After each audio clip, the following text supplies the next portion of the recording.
Така, минути за првиот разговор предвиден во студиото велат дека јазикот е темелот на идентитетот, чувар на колективната меморија и единствениот мост кој што не води напред во иднината. Во него се, да речеме, вткаени искуствата на сите минати генерации, но во него секако се вградени стремежите на оние кои што ќе дојдат по нас.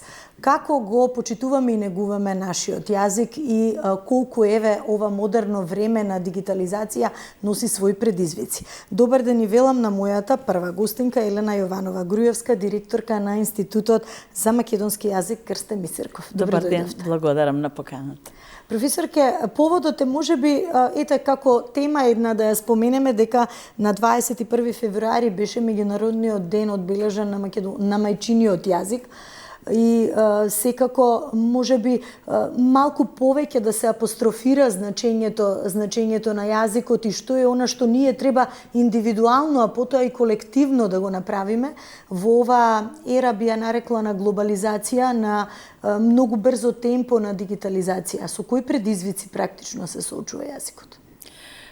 Значи, меѓународниот ден на мајчиниот јазик, воведен од УНЕСКО, ние традиционално си го одбележуваме во Институтот за македонски јазик.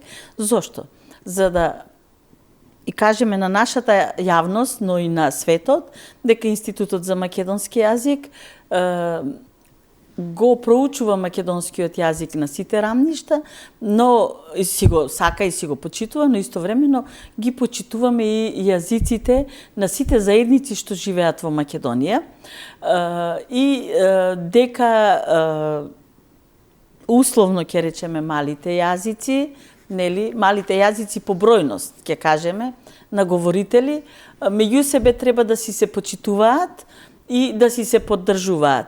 Со оглед на тоа што македонскиот јазик е признат во Обединетите нации, во Европа и така натаму, ние сметаме дека наша должност е и ние да си ги почитуваме и да ги признаваме сите јазици што се зборуваат кај нас во Македонија. Кои се предизвиците? Конкретно на Институтот за македонски јазик, ќе кажеме, и воопшто на македонската јавност, негување, почитување на мајчиниот јазик, на македонскиот јазик, потоа грижа за правилно описменување на генерациите што доаѓаат по нас и грижа за зачувување на македонскиот стандарден јазик, па и на дијалектите. Ако во светот постојат, некој рече 6500, некој рече 7000 јазици, значи постојат доста јазици, од нив само околу 200 се признати за литературни, за стандардни јазици. Македонскиот е во тие избраните 200 јазици, што се признати како стандардни, како литературни јазици и службени јазици во државата, конкретно во македонската држава. Ова е нешто за што се бореле нашите предци, извојувано е во текот на Втората светска војна, на првото заседание на АСНОМ, е потврдено и од тогаш македонскиот јазик си доби своја граматика, свој правопис, се кодифицира и сега имаме 81 година имаме творештво на македонски јазик, образование на македонски јазик, секакви можни представи, уметност поврзана со македонскиот јазик и на македонски јазик и од тој аспект треба да бидеме задоволни. Но ова што го спомнавте ви, не треба да бидеме задоволни од нашата, би рекла, во наводници, немарност. Зошто? Затоа што секое време си носи некој јазик на престиж. Во моментов англискиот е јазик со престиж во светски рамки, па и кај нас во Македонија, и младите сметаат дека ќе покажат една поголема едуцираност, писменост и така натаму, важност со употребата на туги зборови на местото од македонските зборови. И ете тоа ни се случува всушност и може да се случи сами ние македонците, не велам дека ќе се случи, но го оставам како можност, може да се случи самите да си ги заборавиме македонските зборови и да ги истиснеме употребувајќи туги зборови. Нема потреба, затоа што нашиот јазик е доволно богат за тоа, нели, за да можеме да се изјасниме и да кажеме се што сакаме преку македонскиот јазик. Затоа е потврда уште првиот тритомен речник, првиот том му излезе пред 65 години, 1961 година, третиот том 1966 година, значи 60 години од објавувањето на првиот речник на македонскиот јазик. Вие знаете дека потоа по 3 децении, 4 излезе, по 3 децении излезе и големиот толковен речник на македонскиот јазик, а потоа и електронското издание на македонскиот јазик. И тоа се изданија што всушност носат потврда за големото богатство на македонскиот јазик, конкретно на планот на лексиката, на зборовниот фонд.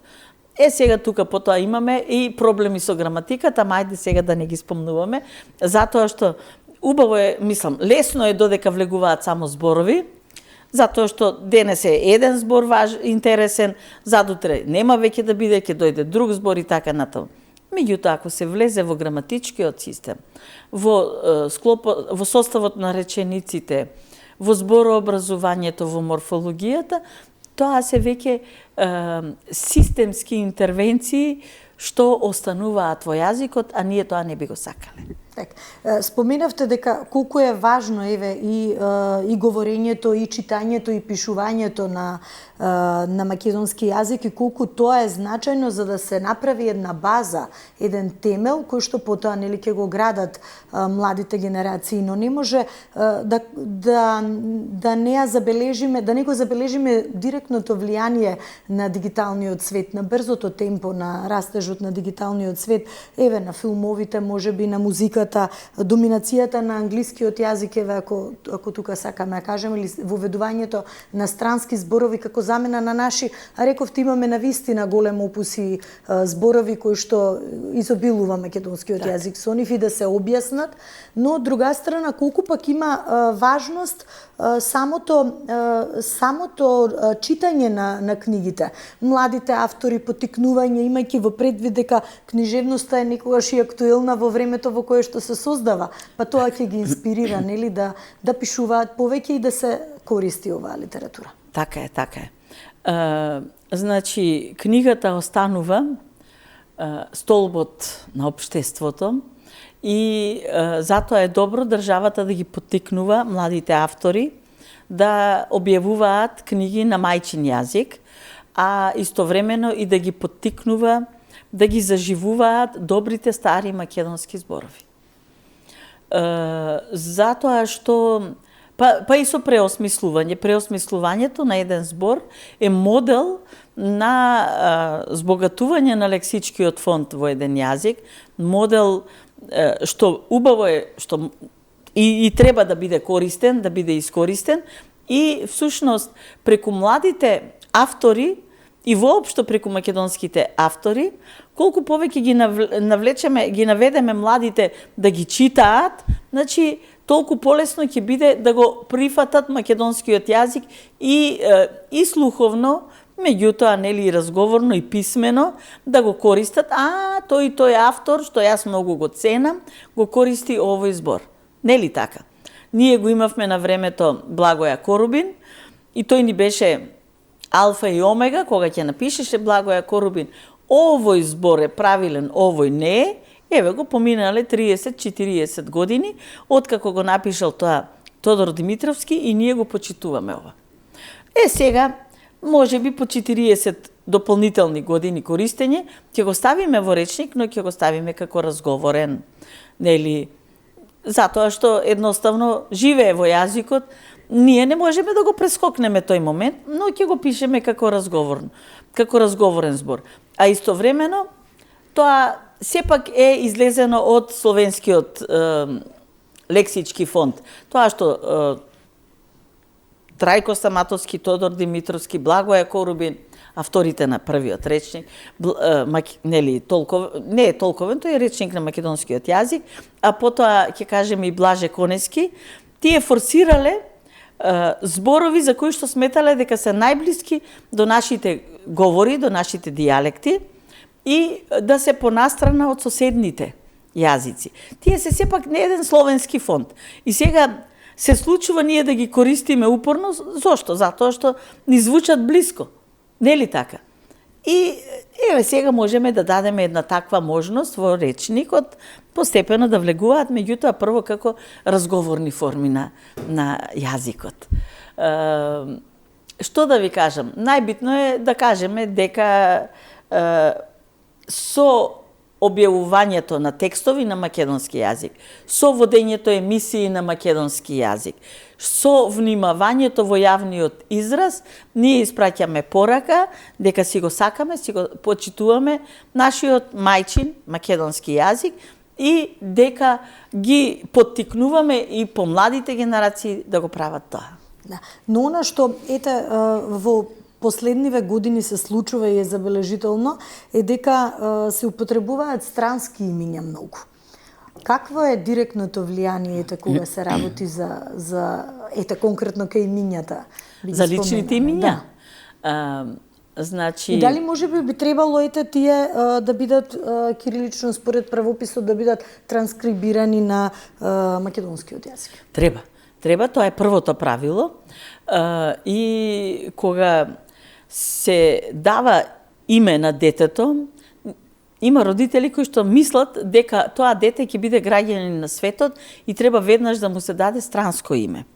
Меѓутоа, јас лично мислам дека имаме доволно имиња, нели, кои што постојат во традицијата на народот. Едното е Светлана, другото е Елена, нели, Ѓоргија, Баш ми споменавте предпочетокот на емисијата, нели беше околу значењето? Да, ви спомнав дека Светлана и Елена е всушност со исто значење, светлина, нели, грчката или словенската форма, и дека ние всушност сме именјачки. Ете така.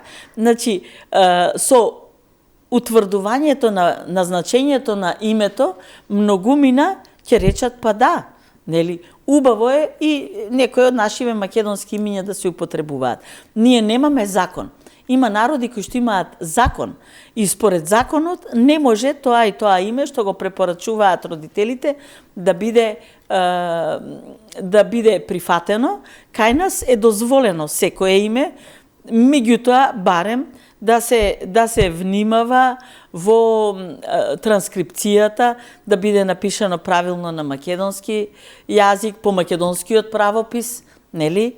И вчера имав една преписка за едно име кое што е ставено од родителите со интернационално значење, меѓутоа ако е ставено со интернационално, многу е битно да биде по македонскиот правопис, нели? Да се напише онака како што одговара на македонскиот фонетски систем и воопшто на македонскиот правопис. Што е со презимињата? Тука, значи, јас очекувам, ги чекам колегите од ономастика, меѓутоа веројатно не сакаат да бидат лоши многу, ама искрено да ви кажам, а тоа го има многу често кај новинарите, едното презиме е на ов или на ски, особено кај жените, нели? За тоа ме прашавте, за кај жените, нели? Да. И значи, еве сега, јас сум Елена Јованова Грујовска и замислете последното да биде Грујовски. На младите им кажувам, со тоа што ќе ставите презиме, а вие сте жена, во македонската традиција на овски и така натаму, тоа кажува дека вие сте снаа до крајот на животот во тоа семејство и не сте дел од семејството. Таа е првата порака што се добива. Така. И ако се каже Елена Јованова Грујовски, тоа значи дека јас сум снаа во семејството на Грујовски. Така. Меѓутоа, Сега што ни се случува сега, па имаме и една друга ситуација, ако имаме нели колеги кои што обратно ги ставаат прво на сопругот и презимето, па потоа личното, сопственото презиме и така натаму, и тогаш не се знае, нели? Каде сум знаа, каде не сум, јас сум и Јованова, нели, и Грујовска и така натаму, и сум дел од тие две семејства. Сега што ни се случува? Младиви генерации одат чекор понатаму, па уште на девојчињата при раѓање им ставаат презимиња на ов и на ски. И се случува веќе по 6-7 дечиња, девојчиња, во групите во градинка, да имаат презиме на ов и на ски. Според мене, ако веќе си имаме таква традиција, а ја има во словенскиот свет, ја има, нели? Да се разликува по род презимето, ние тоа треба да си го почитуваме и светот е доволно едуциран да не прави веќе такви проблеми. Сите се вадат на тоа, некогаш, нели, не можело да се докаже дека овие се маж и жена затоа што имале различни презимиња. А меѓутоа светот е веќе доволно едуциран и немаме такви проблеми во светот, особено рековте сега со дигитализацијата, особено со брзото поминување на вестите, особено што се е јавно на интернет, секој ќе кликне за која сака земја, ќе прочита се што треба и ќе му биде јасно дека македонските презимиња женски завршуваат на А. Кога и како и треба да бидеме родово сензитивни. Како да се популаризира и актуализира македонскиот стандарден јазик? Како практично да навлезе во сите пори на општественото живење? Тоа е еден голем предизвик и треба тука сите да помогнеме. Прво, почнувајќи од семејството. Ако родителите секоја вечер им читаат на своите деца од најмала возраст, сликовници, потоа приказни на македонски јазик, тие дечиња ќе усвојат да размислуваат и да ги осознаваат новите работи на македонски јазик. Потоа доаѓа градинката, училиштето, средното образование. Ако професорите, наставниците се грижат за убавиот изговор, нели, правилниот изговор, за правилната употреба на зборовите и за употреба на македонски зборови и не го користат дијалектот на час, нели? Во тој случај продолжува надградбата и прифаќањето на македонскиот стандарден јазик и потоа тука следуваат факултетите, универзитетите, научните институции како нашата и се разбира медиумите. Убаво е да се негува мајчиниот јазик преку медиумот, затоа што пораката што ја добиваат луѓето од најмала возраст до најголема, нели возраст, еве се зборува на македонски јазик во македонската држава, убаво звучи, правилен е изговорот и така натаму, значи така треба и јас да се грижам. Пораката е, да, ова го слушам, така треба и јас да зборувам. И всушност, ние можеме само да испратиме една порака до сите, да упатиме една молба до сите и една порака, дека треба да си го негуваме, тоа е најголемиот предизвик, да си го негуваме македонскиот јазик и уште еден друг најголем предизвик е да ги избегнуваме тугите зборови и да си ги бараме нашите македонски или словенски, нели, корени, зборови и така натаму, и да им наоѓаме, ако е потребно, и веќе ново значење, надградено значење, но да биде словенскиот фонд. Така. Да. Професорке, може би овде би сакала и да ве прашам, бидејќи работите многу активно на голем број на проекти како институт, кои се дел од поважните, може би треба и заслужуваат да се споменат, меѓутоа генерално употребата на македонскиот јазик од најрана возраст и дали доволно во рамки на образованието се негува и се почитува? Знаете, кај нас има постдипломски и докторски студии, македонистика со комуникологија, односно македонски јазик македонистика.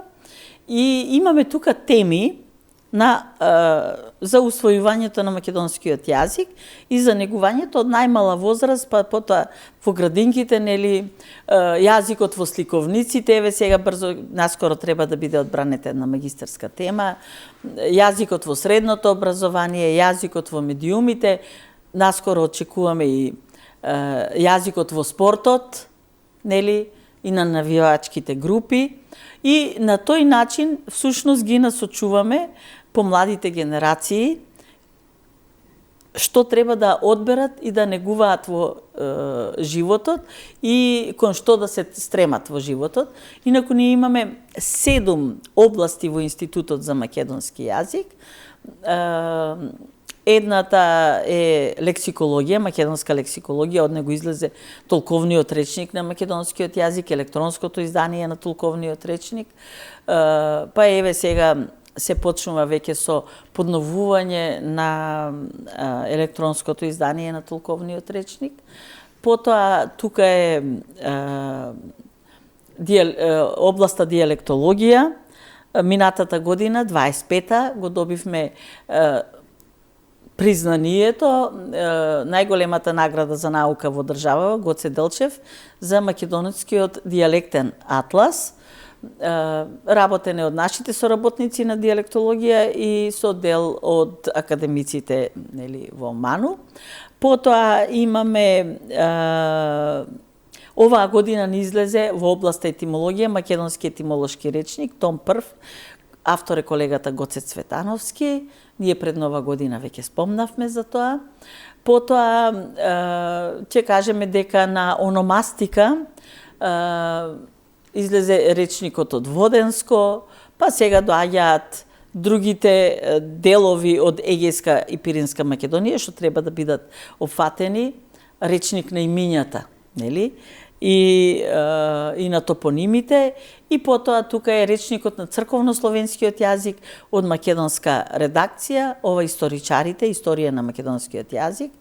Историчарите го подготвуваат, еве веќе ова новата свеска излезе од 3-тиот том, значи се излегуваат свески и кога ќе дојдеме до некои своји 300 страници, го објавуваме тоа како посебен том. Значи, сега сме на половина од 3-тиот том на овој речник.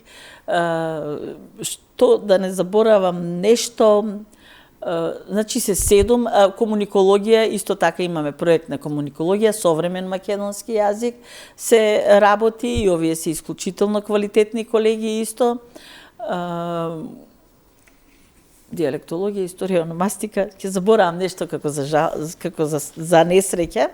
Инаку Институтот за македонски јазик објавува и 3 меѓународно реномирани списанија: македонски јазик, македонистика и етимологика македоника.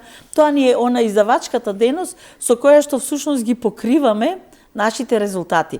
Не ги покриваме, туку ги изнесуваме во јавноста нашите резултати преку овие изданија, му покажуваме на светот, еве, ние ова го работиме, ова го објавуваме и така натаму.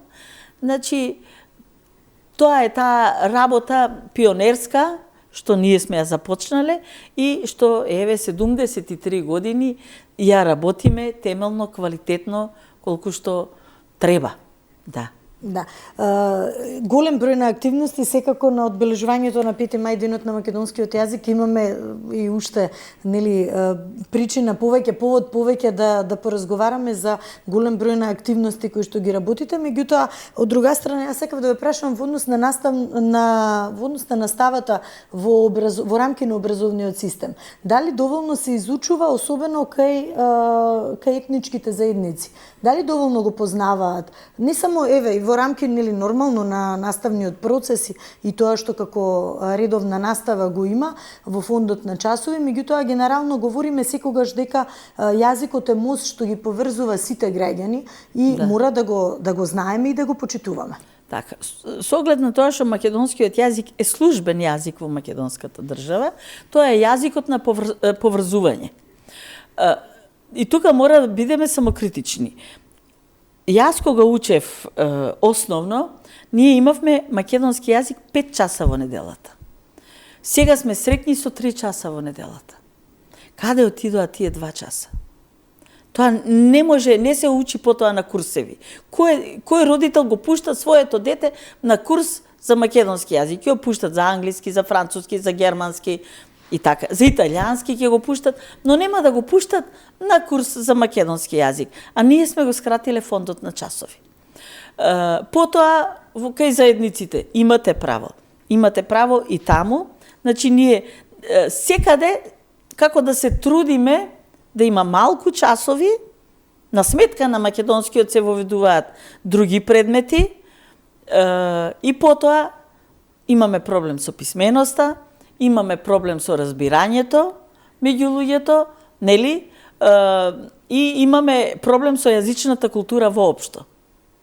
Ако кажеме дека секогаш кога еден човек ќе проговори, ќе си ја покаже својата писменост, ние всушност дозволуваме следните генерации да покажат помала писменост од нашите генерации. Значи, 3 часа за македонските ученици, 2 часа за другите етнички заедници се многу малку часови по македонски јазик. Тоа е моето мислење.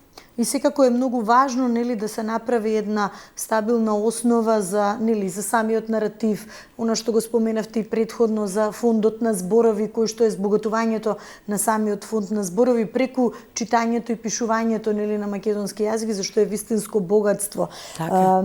Ме интересира, бидејќи актуелно е во овој период, особено со носење на нови законски решенија, не може да го изоставиме, нели, да ги изоставиме и дебатите кои што еве баш во овој период се водат околу новиот закон за високо образование, кој практично што е планирано да се воведе, имајќи ги во предвид забелешките и во делот, нели, на звањата на повисоките звања и унапредувањата во текот на, нели, работниот процес, но дали се фаворизираат одредени научни бази, меѓу другото што беше споменато дополнително, дали ќе има еве, повторно во таа една ера на глобализација, да ја речам, колку е важно да се чуе гласот на науката, на оние кои што директно работат, нели, на проблематиката, вклучувајќи го изучувањето на јазикот и катедрите за македонски јазик кои што ги имаме.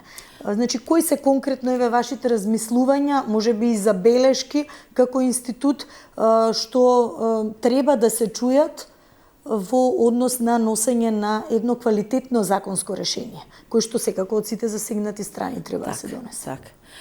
Значи, денес е расправата на УКИМ за новиот предлог закон за високо образование. И јас затоа нема многу да елаборирам, да ги слушнеме денес сите од 14 часот, нели? Да ги слушнеме денес сите што имаат да кажат. Меѓутоа, ние сите веќе упативме и до ректоратот, и до Министерството упативме своји размислувања.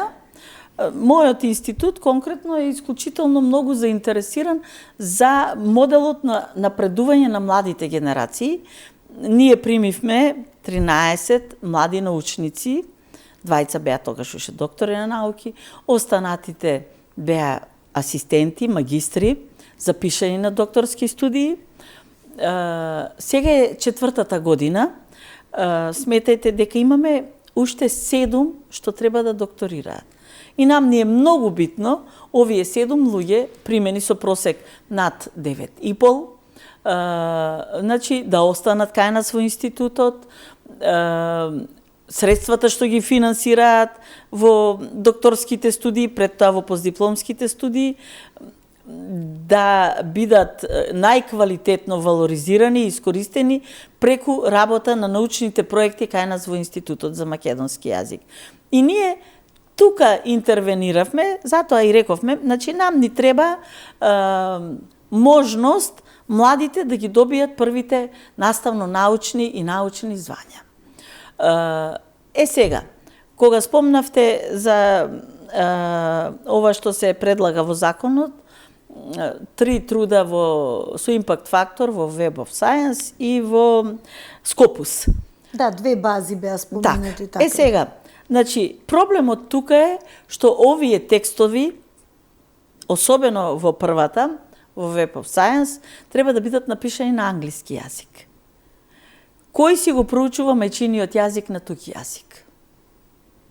Така? Ние ќе се потрудиме да влеземе во базите, особено на Скопус, нели?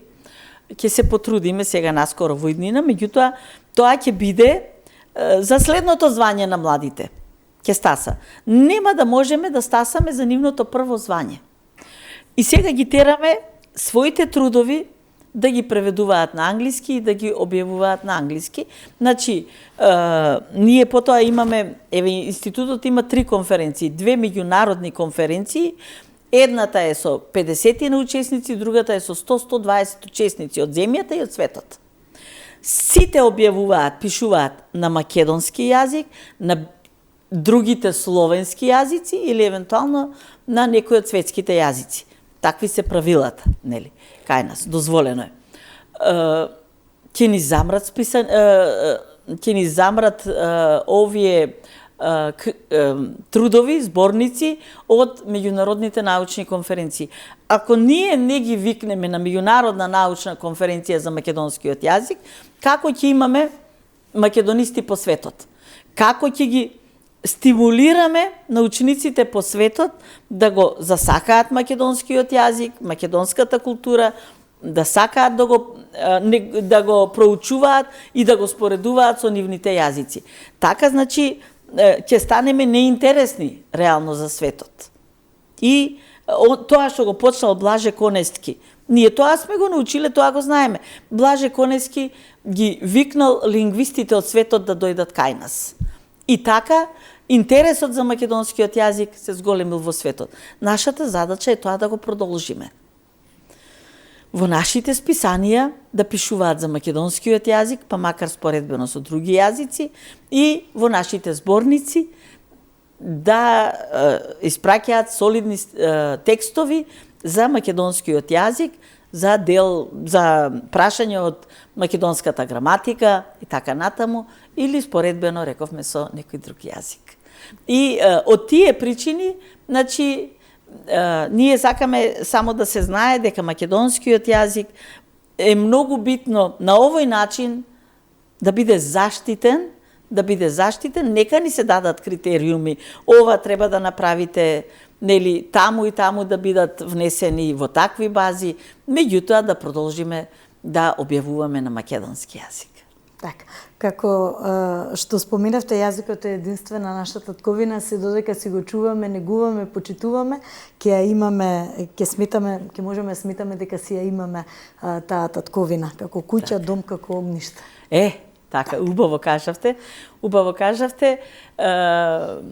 Тоа се големите зборовите на Блаже Конески, меѓутоа нешто што треба да ни е едноврзивно ткиво на сите, дека јазикот практично е нашиот идентитет и треба да го знаеме, да го или како што кажал Крстен Мисирков, јазикот е нашето духовно благо, нашето духовно богатство и затоа мора да си го сакаме, да го почитуваме и да го негуваме, како што кажавте и вие. Така. Ви благодарам многу, професорке, што издвоивте време и што бевте заедно со нас. Верувам дека и овие, да ги речам на своевиден начин, забелешки кои што доаѓаат директно од науката, треба да бидат разгледани, сериозно сватени, затоа што нудат и многу решенија.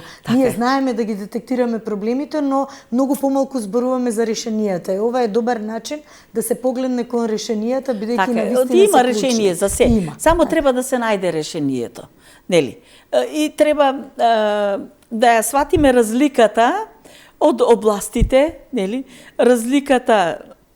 Разликите, но и сличностите, нешто од една страна што не прави различни, но од друга страна и што не спојува. А не спојува македонскиот јазик, како службен јазик во државата и како наш мајчин јазик. Ви благодарам многу што бевте заедно со нас. Благодарам.